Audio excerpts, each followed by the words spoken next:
নমস্কার বন্ধুরা, কেমন আছেন সবাই? আমি ভালো আছি, আশা করি আপনারাও খুব ভালো আছেন। আমার ইউটিউব চ্যানেল কেয়া পাতার নৌকার আরও একটি নতুন ব্লগে আপনাদের স্বাগত জানাই। এখন দুপুরবেলা ভাতে আজকে ছিল ডাল, রুই মাছের আলু দিয়ে পাতলা ঝোল আর দই। এখানে মাছের বাজার খুব খারাপ, তাই সবসময় পাওয়া যায় না।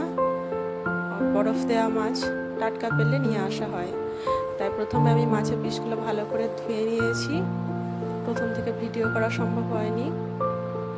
এবার আমি ভালোভাবে তেলে একটু লাল করে মাছের পিসগুলো ভেজে নিয়েছি। ভাজা হয়ে গেছে, এবার মাছগুলো একে একে আমি তুলে নিয়েছি।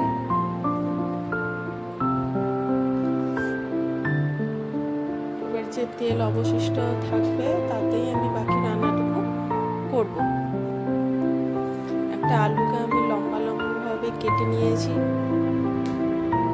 আপনারা চাইলে বেশি আলু দিতে পারেন। লম্বা লম্বা করে আলু কেটে নিয়েছি। ওই তেলেই আলুটাকে আমি একটু ভেজে নেব। যার তেলে আলু দিয়েছি, এবার একটু নাড়াচাড়া করে তাতে একটু হলুদ দেব। হলুদ দেওয়ার পর কিছুক্ষণ ঢাকা দিয়ে রেখে দেব যাতে একটু সেদ্ধ হয়। সেদ্ধ হওয়ার জন্য একটু ঢাকা দিতে হবে। আর গ্যাসের ফ্লেম আপনারা লোই রাখবেন। এবার করে দেখবেন, এইভাবে ভালোই লাগবে। একটু অন্যরকম ভাবে। এবার হলুদ দিয়ে আমি একটু নেড়ে ছেড়ে একটু সেদ্ধ হওয়ার জন্য ঢাকা দিয়ে রেখে দেবো। ওই 1 মিনিট, 1.5 মিনিট, 2 মিনিটের মতো। ঢাকা খুলে মাঝে মাঝে নেড়ে দেখতেও হবে যে আমার আলুগুলো ভাজা সেদ্ধ হয়ে গেছে। এবার তাতে আমি একটু পেঁয়াজ কুচি দিয়ে নেড়ে চেড়ে একটু পেঁয়াজকে লাল করে ভেজে নেব। একটু লাল হয়ে ভাজা গেলেই হবে। দেখুন পেঁয়াজগুলো একটু লাল লাল হয়েছে। এবার তাতে একটু আমি আদার পেস্ট দেব। আদার পেস্টটা এইভাবে 2-4 বার নেড়ে নিয়ে আদার গন্ধ চলে গেলে, একটু ভাজা ভাজা করে নিয়ে আদার গন্ধ চলে গেলে তাতে আমি এবার একটু টমেটো কুচি অ্যাড করব।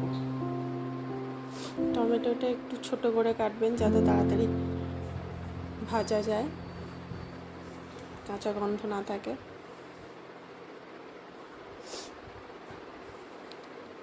এই দেখুন আদাও ভাজা হয়ে গেছে। এবার একটু জিরের পেস্ট দিয়েছি, তারপর নেড়ে চেড়ে টমেটো দিতে হবে। বাটা জিরে হলে বেশিক্ষণ ভাজতে হতো, কষতে হতো, কিন্তু জিরের গুঁড়ো বেশিক্ষণ কষতে হয় না। এবার এতে আমি ছোটো ছোটো করে কেটে রাখা টমেটো দিয়েছি। আপনারা চাইলে আরও ছোটো করতে পারেন। টমেটোতে একটু ভালো করে নেড়ে চেড়ে ভেজে নেব যাতে কাঁচা গন্ধ না থাকে।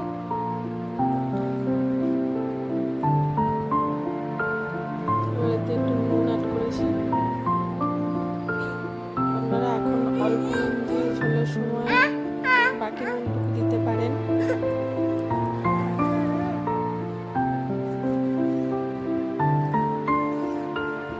দেখুন আমার সবগুলো প্রায় ভালোভাবে ভাজা হয়েছে।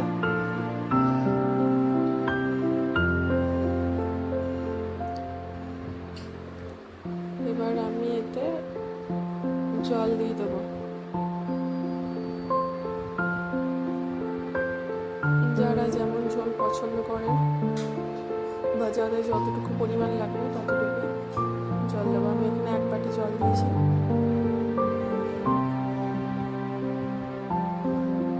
এবার ফোটার জন্য অপেক্ষা করবো। একটু ফুটে এলে তাতে মাছের পিসগুলো আমি একে একে দিয়ে দেবো।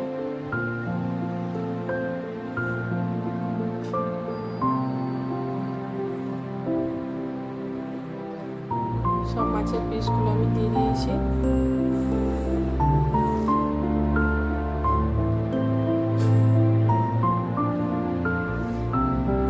কিছুক্ষণের জন্য ঢাকা দিয়ে ফুটতে দিতে হবে 2 থেকে 3 মিনিট।